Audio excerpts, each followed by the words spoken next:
오늘은 나는 하나님의 작품입니다 라는 그런 제목으로 에베소서 12번째 말씀을 나누도록 하겠습니다. 지난주에 이어서 오늘도 장갑으로 말씀을 시작해 보도록 하겠습니다. 여기에 장갑이 하나 있습니다. 이 장갑은 누가 봐도 딱 생명력이 없는 죽은 장갑입니다. 이 장갑은 완전히 생명력이 없는 죽은 장갑이기에 아무리 스스로 노력해도, 아무리 힘을 다해도 스스로의 힘으로는 살아날 수 없습니다. 우리가 아무리 이 장갑에게 격려를 해주고 응원을 해줘도 이 장갑은 스스로 살아날 수 없습니다. 왜 그렇습니까? 이미 죽은 존재이기 때문입니다. 오늘 읽었던 에베소서 2장 말씀에 보면 구원받기 전 원래 우리의 모습을 이렇게 말하고 있는데요, 허물과 죄로 이 장갑처럼 완전히 죽었었다라고 말합니다. 이 말의 의미는 영적으로 죽었다는 말의 의미인데요, 영적으로 죽은 자는 하나님께 반응하지 않습니다. 영적으로 죽은 자들은 하나님과 상관이 없는 인생을 삽니다. 그런데 이렇게 영적으로 죽은 자들은 뭐에 반응한다고 했습니까? 하나님께 반응하지 않지만 세상에 반응하고 사탄에 반응하며 타락한 육신의 본성에 반응하면서 그것을 따라 살아가며 그것을 인생의 목적으로 삼고 살아가는 그런 안타까운 존재들입니다. 근데 그렇게 영적으로 죽은 자들은요, 본질상 진노의 자녀이어서 반드시 하나님의 진노를 받고 무조건 꼭 결과적으로 하나님의 심판을 받을 수밖에 없는 너무 불쌍하고 너무 비참한 존재였습니다. 그게 원래 우리였어요.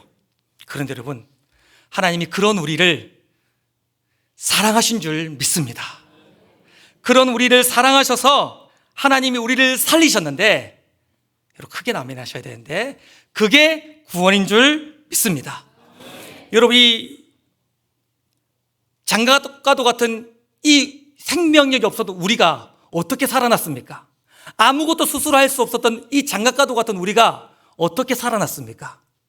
우리가 예수 그리스도를 영접할 때에 생명이신 예수 그리스도가 우리 안에 들어오신 줄 믿습니다. 그래서 내 힘으로 살지 않고 생명이신 그리스도의 생명으로 살아났고, 생명이신 그리스도의 능력으로 살아난 것이 성경이 말하는 구원인 것이에요. 바울은 에베소서 2장 6절 말씀을 통해서 이 구원을 더 깊고 풍성하게 우리에게 소개해주고 있습니다.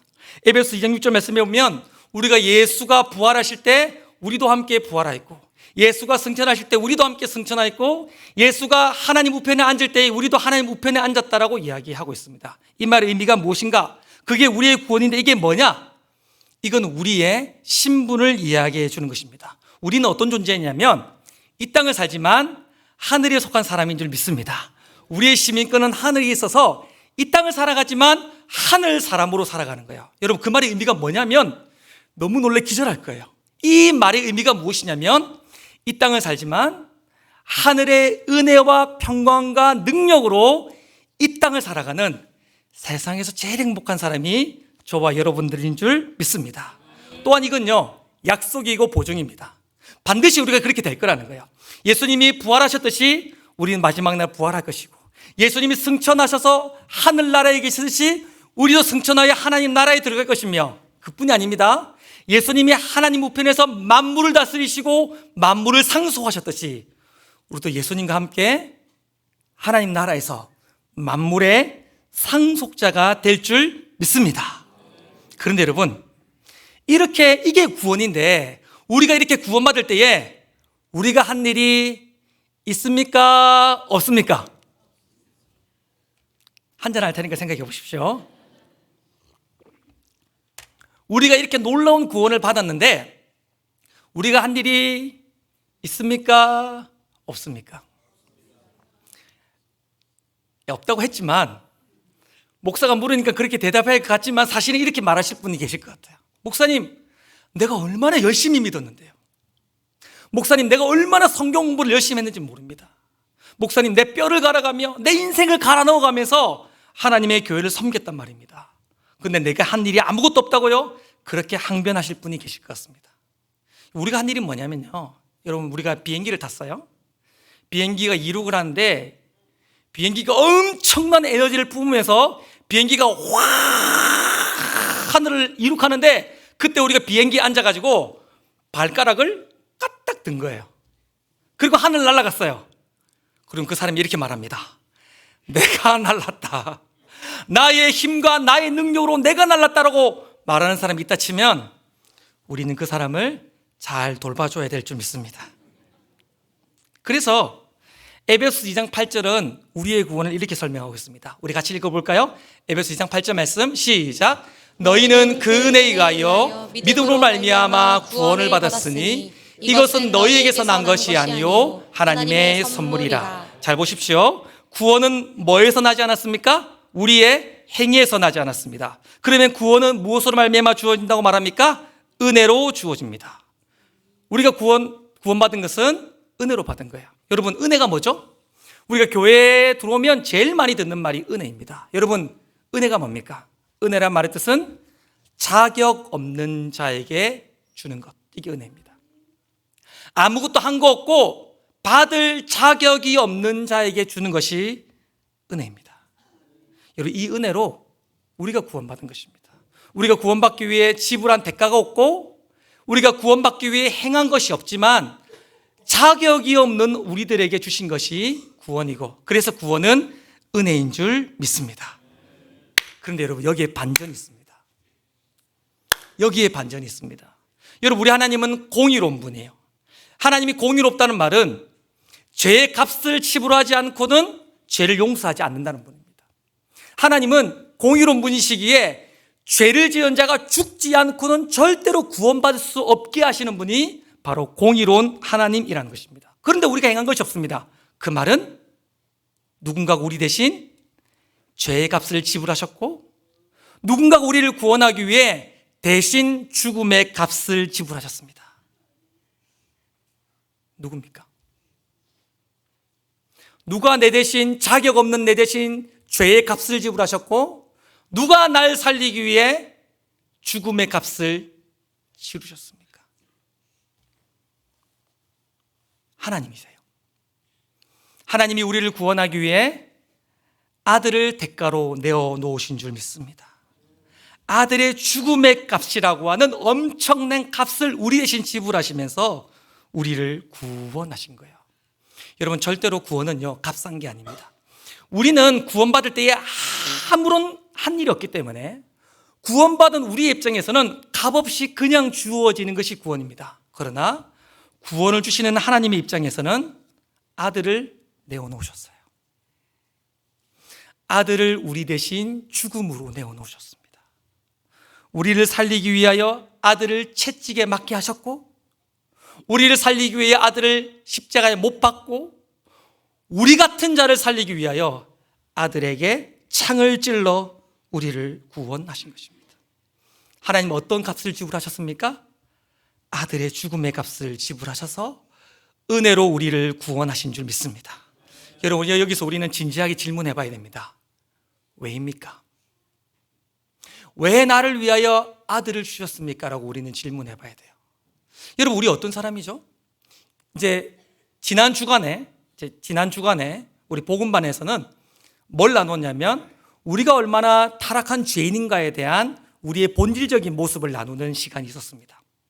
그때에 제가 강의를 쭉 하면서 우리가 얼마나 타락한 존재인지를 쭉 나누면서 내가 얼마나 죄인인지 스스로 고백하게 했었어요. 어떤 집사님이 이렇게 말씀하셨습니다. 목사님, 저는 고개를 들 수 없는 죄인입니다. 어떤 남자 집사님이 이렇게 표현하셨습니다. 남자답게 어떤 글로도 표현이 안 되는 죄인입니다. 근데 어떤 분이 이렇게 말씀하셨습니다. 목사님, 저는 죄밖에 짓지 않은 죄 덩굴입니다 라고 얘기했어요. 오늘 세례받는 우리 이진아 성도님은 저 뒤에 계시는데 이렇게 표현했습니다. 제가 제일 마음에 드는 고백이었습니다. 목사님, 저는 쓰레기입니다. 한마디 더 붙이셨습니다. 저는 개 쓰레기입니다. 이거 사실은 제가 자주 하는 고백이기도 하죠. 작년에 제가 이 복음반을 진행하면서 이과를 진행하면서 제 스스로 이렇게 고백했습니다. 저는 말씀에 비추어 봤을 때에 저의 본질적인 모습에 비추어 봤을 때에 저는 개 쓰레기입니다라고 고백했어요. 그랬더니 어떤 현명한 집사님이 받아치시면서 목사님, 저는 음식물 쓰레기입니다 라면서 받아치셨어요. 여러분, 우리 어떤 사람입니까? 죄인이에요. 어떤 형용사나 어떤 단어로 다 설명이 안 될 만한 너무 타락한 죄인입니다. 남들보다 조금 거룩할 수 있지만 하나님의 말씀에 비추어 보았을 때 거룩하신 하나님 앞에서 말로 형언할 수 없는 죄인입니다. 그런데 에베소서 2장 4절 말씀에 보면 이렇게 기록하고 있습니다.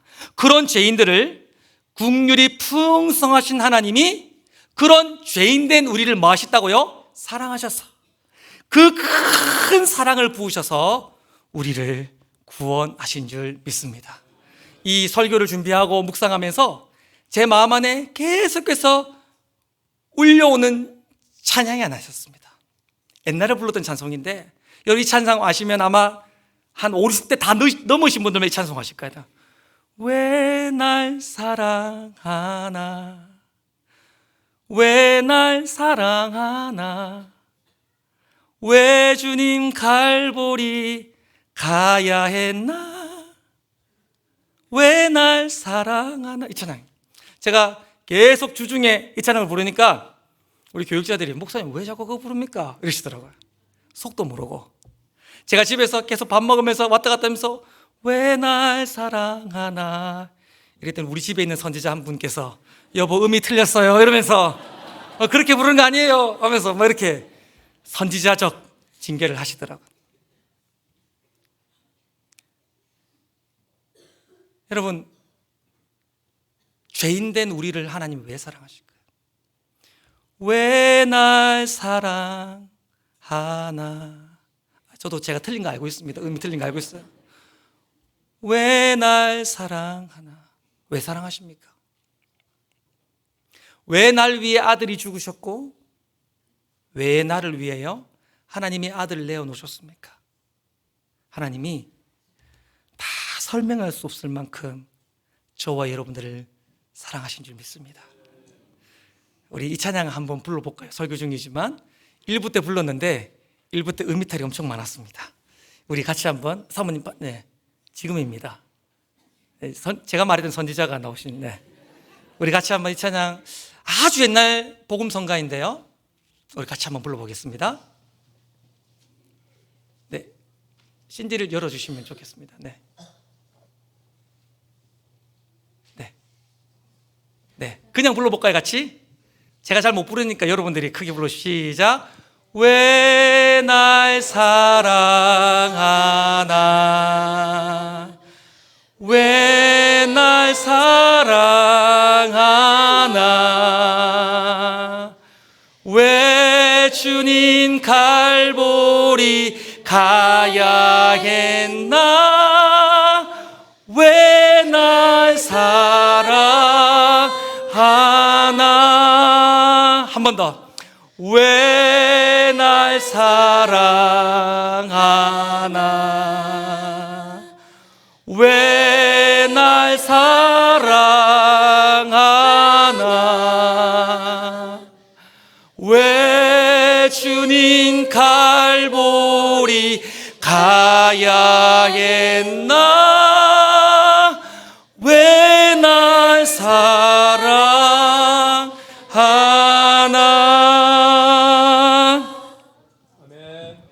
왜 하나님이 우리를 위해 아들을 주셨습니까?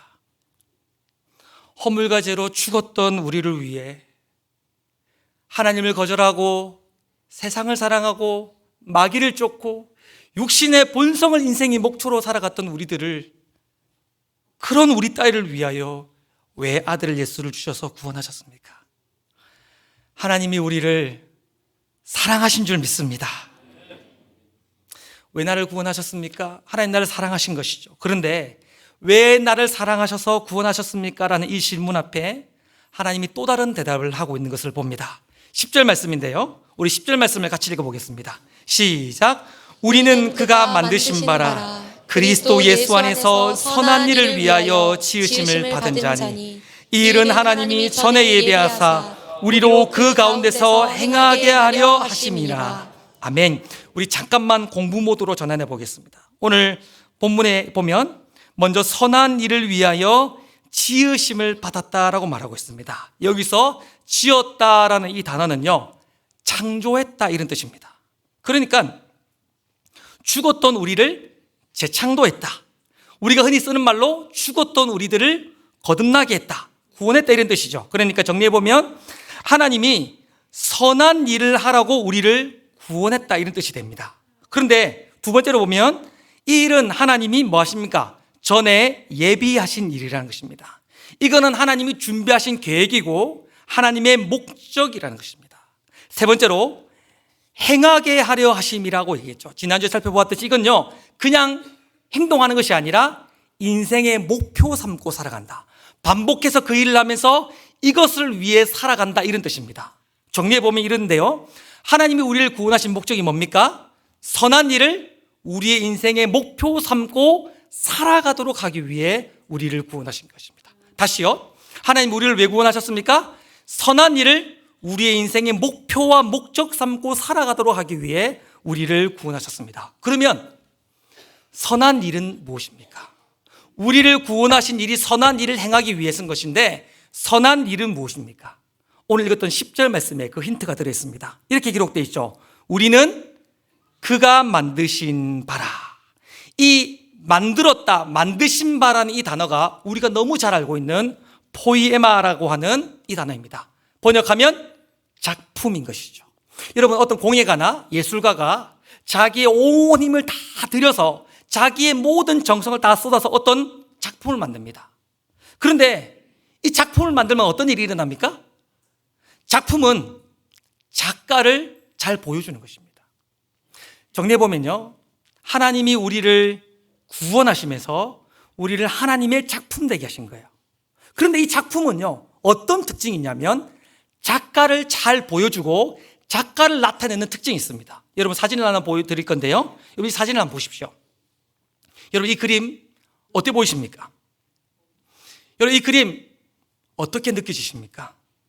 솔직하게 말해서 붓으로 막 그린 것 같은 느낌 들지 않습니까? 경상도 말로 하면 약간 항칠 같은 느낌이 들지 않습니까? 막 그린 것 같아요. 솔직하게 말해서 페인트 주고 붓 주고 주면 저도, 여러분들도 그릴 수 있지 않겠습니까? 자, 그러면 막 그림 같은 그림인데 이거 얼마쯤 할까요? 일단 설교 시간에 말할 거니까 조금 비싸겠죠. 이 그림 얼마쯤 할까요? 막 그림, 나도 충분히 그릴 수 있는 그림인데 이 그림 얼마쯤 할까요? 1억요. 누구죠? 1억요. 제가 사람 통이 있는데 1억 갖고 제가 설교 시간에 이런 얘기 하겠습니까? 이 그림 얼마쯤 할 것 같습니까? 10억요. 제 얼굴을 보십시오. 제가 10억 따위 가지고 이야기, 제가 가진 돈이 얼마인데 10억 갖고 이야기 하겠습니까? 100억요. 집사님, 그렇게 마음이 좁아가지고 뭐 하겠습니까? 100억이라뇨. 집사님, 이거 얼마쯤 하겠습니까? 50억, 100억이 지금 짝대 있는데 50억이 나오면 됩니까? 지금 자다 일났습니까? 이거 얼마쯤 하겠습니까? 이거 1000억요. 여러분, 제 얼굴을 보십시오. 제가 1000억 갖고 이야기할 사람입니까? 이 그림 얼마냐면, 자다가 일어나서 1조라고 했는데 이 그림 얼마냐면 3,600억 원입니다. 이제 자다가 확 깨나시네요. 여러분, 이 그림은 추상주의를 대표하는 웰림드 쿠닝이 그린 인터체인지라고 하는 작품인데요, 이 작품의 탁월함을 소개할 때 이렇게 소개하겠습니다. 너무 기가 찬데 좀 웃긴데요, 형태와 경계의 모호함과 뚜렷함을 잘 보여주는 추상주의 작품입니다. 아니, 형태가, 모양이 흐릿한데 뚜렷하대요. 그래서 추상주의 그림의 대표작이랍니다. 여러분, 이거 있잖아요, 우리가 그림 얼마인지 아십니까? 10,000원입니다. 그런데 쿠닝이 그렸기에, 추상주의의 대표자가 그렸기 때문에 3,600억 원 하는 것입니다. 왜 그럴까요? 쿠닝은 추상주의를 대표하는 사람인데, 쿠닝이 그렸기 때문에 이 그림 안에 작가인 쿠닝의 실력, 사상, 세계관, 그 의미가 이 그림 안에 다 들어있기 때문인 것이죠. 여러분, 작품이란 그런 것입니다. 근데 여러분, 다시 성경으로 돌아와서 작품이라고 하는 포이에마라는 이 단어가 신약 성경에 딱 2번 기록됐습니다. 오늘 읽었던 본문과 로마서 1장 20절에 기록됐습니다. 로마서 1장 20절 말씀을 같이 한번 읽어보겠습니다. 시작. 창세로부터 그의 보이지 아니하는 것들, 곧 그의 영원하신 능력과 신성이 그가 만드신 만물에 분명히 보여 알려졌나니 그러므로 그들이 핑계하지 못할지니라. 아멘.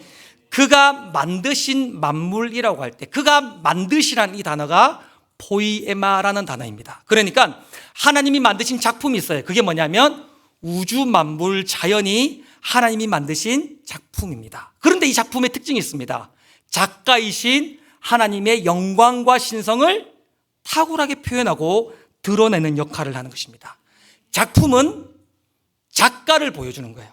다시요. 작품은 작가를 드러내는 역할을 하는 것입니다. 그런데 이 자연 만물 말고 유일하게 존재하는 하나님의 작품이 있습니다. 그게 뭐냐면 구원받은 우리가 하나님의 작품인 줄 믿습니다. 그래서 하나님은 우리를 통해서 하나님의 성품, 하나님의 영광, 하나님의 탁월하심, 하나님의 인격, 하나님의 사랑, 하나님의 거룩하심, 하나님의 공의, 하나님의 위대하심을 우리의 삶으로 드러내기 위해 구원하셨는데 그런 우리가 바로 하나님의 작품인 것입니다. 하나님이 우리를 왜 구원하셨습니까? 작가이신 하나님을 세상 가운데 보여주고 드러내라고 우리를 구원하신 것입니다. 여러분, 오늘 제가 여러분들에게 이렇게 질문하면 여러분 왜 삽니까? 여러분 무엇을 위해 삽니까? 라면 여러분 자동 이렇게 나올 것입니다. 하나님의 영광을 위해 삽니다. 하나님의 영광을 위해 사는 게 뭡니까? 하나님을 영화롭게 하는 게 뭡니까? 우리 금요일마다 배우고 있는 소위름 문답 1문에 보면 하나님을 영화롭게 하는 방법에 대해서 나와 있는데 뭡니까? 하나님의 탁월하심과 하나님의 위대하심과 하나님의 능력을 세상 가운데 내가 거울이 되어서 보여주고 드러내고 나타내는 것이 하나님을 영화롭게 하는 거예요. 여러분, 하나님 영광 돌리는 게 뭔지 아십니까? 작품으로 살아가는 삶이 뭔지 아십니까?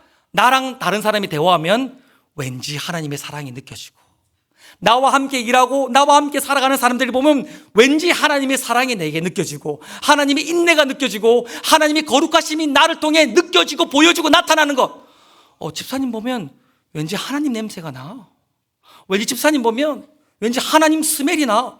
이러면서 왠지 하나님 보면 왠지 거룩한 느낌이 나. 그러면서 보이지 않는 작가이신 하나님을 내가 내 삶으로 보여주는 것, 그게 우리를 구원하신 목적인 거예요. 오늘 여러분들께 숙제를 드리겠습니다. 오늘 예배 마치고 식사하시고 사랑방 모임에 가시면 어떻게 내가 하나님의 탁월하심과 성품을 세상 가운데 드러낼지를 나누시고, 그리고 구체적으로 한 주간 나는 이렇게 살아보겠다라고 여러분 사랑방 모임에서 결단할 수 있길 바랍니다. 말씀을 정리하겠습니다.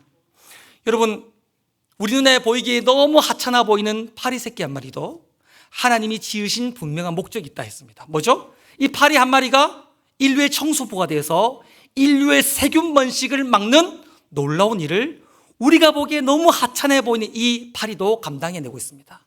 우리 눈에 3초 4초 있다 사라져버린 버버벙 하고 사라져버리는 번개도 창조의 목적, 하나님이 지으신 목적과 이유가 있다 말했습니다. 번개가 치는 순간 공기 중에 탄수화물, 아미노산, 단백질 같은 필수 영양분들이 확 확대되면서 그게 땅을 이롭게 하고 과일과 채소와 지면을 풍성하게 만드는 역할을 한다고 말했습니다. 우리 내 보기에 너무 사소해 보이는 파리 한 마리도, 잠깐 있다 사라져버리는 이 번개조차도 창조된 목적이 있고 그 목적을 이루는 삶을 살고 있습니다.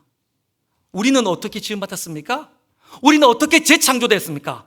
그리스도의 피값으로, 아들의 죽음으로 재창조된 줄 믿습니다. 하나님의 작품이 된 거예요. 목적이 있어요. 뭐죠? 하나님을 드러내는 삶인 것이죠. 파리조차도 번개조차도 그 목적을 이루며 사는데, 하물며 아들의 피값으로 구원받은 우리가 구원받은 그 목적을 이루며 살아가야 되지 않겠습니까? 축복합니다. 이번 한 주간 여러분 평생 하나님의 탁월하심을 세상 가운데 보여주는, 작가이신 하나님을 마음껏 선포하는 하나님의 작품들로 살아갈 수 있기를 우리 주님의 이름으로 축원합니다.